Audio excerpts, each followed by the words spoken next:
ये 2016 के प्रीलिम्स का क्वेश्चन है और इस क्वेश्चन को अगर देखें तो with reference to the pre packaged items in India it is mandatory to the manufacturer to put which of the following information on the main label as per the FSSAI regulations 2011। ये चार इसमें दिए गए हैं और उसमें से फिर आपका ऑप्शंस है। तो इसमें से देखेंगे कि कोई भी आप खाना अगर खरीदते हैं, कोई भी फूड खरीदते हैं, तो फसाई के मुताबिक FSSAI के मुताबिक कौन सा इनमें से मैंडेटरी है।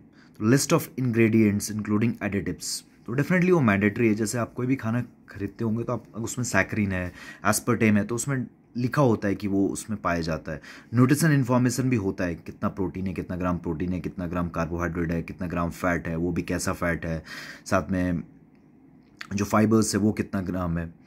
और वेज या नॉन वेज भी लिखा होता है, एक ग्रीन कलर का डॉट होता है, एक रेड कलर का डॉट होता है। ये तीनों मैंडेटरी होता है। आप देखोगे मैक्सिमम सारे खाने में ये होता है।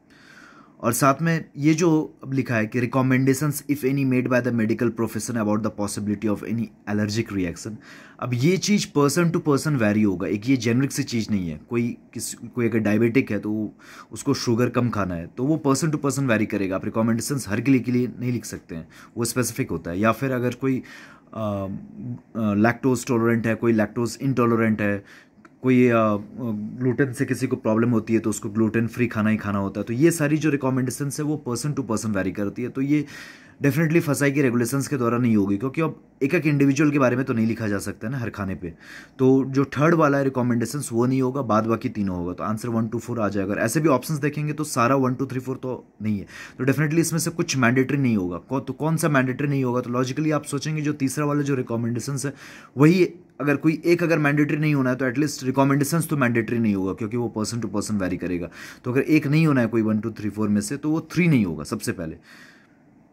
तो देखेंगे कि ए में भी 1 2 3 है, बी में भी 3 है 2 3 4, सी और डी में 1 2 4, सी में 1 2 4 है, डी में 1 4 है, तो डी में 2 भी नहीं है। तो न्यूट्रिशन इन्फॉर्मेशन तो बहुत इंपॉर्टेंट है, तो मैंडेटरी होना चाहिए। तो आपका आंसर सी 1 2 4 आसानी से स्मार्ट गेस वर्क के साथ आ जाएगा। और ये ऐसी चीज़ नहीं है जो आपको पता होना चाहिए, ऑन द स्पॉट भी आप सॉल्व करके आप इसका आंसर निकाल सकते हैं। और एटलीस्ट आपने अगर किसी खाने में देखा होगा ये सारी इन्फॉर्मेशन, तो आप इस पर्टिकुलर क्वेश्चन का आंसर ईजिली निकाल सकते हैं। So this is all.